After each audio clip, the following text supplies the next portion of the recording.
এটার হলো সামনের চাকার ব্রেক শুর সমস্যা, ব্রেক শু গেছে, তারপর তো প্লেটটা ক্ষয়ে গেছে, এদিন কতখানি ক্ষয়ে গেছে, বিট দেওয়া হয়ে গেছে। এখন ব্রেক শুর কিচ্ছু নাই, ব্রেক শু চেঞ্জ করে দিব আমরা সামনের। এই যে ব্রেক শুর অবস্থা, ব্রেক শু একবারে ক্ষয় হয়ে গেছে।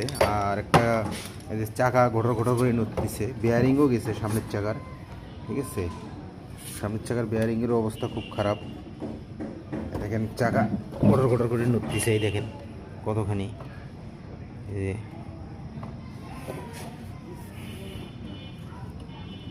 বেয়ারিংয়ের কারণে এটা সামনে একটা ঘেরত ঘেরত সাউন্ড করতেছে, বাজে সাউন্ড, এর কারণে সমস্যা। মানে বেয়ারিং, তারপরে ব্রেক শু চেঞ্জ করে দিব, আর এই প্লেটটা কাটিং করে দিব।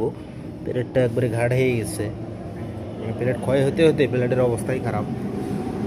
এটার প্লেট মাইর খায়, বিশেষ করে আরও ব্রেক শু যখন খারাপ হয়ে যায়, কেউ কেউ ব্রেক শু পাল্টায় না, লোহার সাথে লাগতে লাগতে ঘষট ঘষট করতে করতে ক্ষয় হয়ে যায়।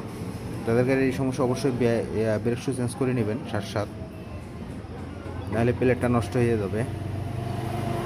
আশা করি সবার ভালো লাগবে, সবাই ভালো থাকেন, সুস্থ থাকেন, সবাইকে অনেক অনেক ধন্যবাদ।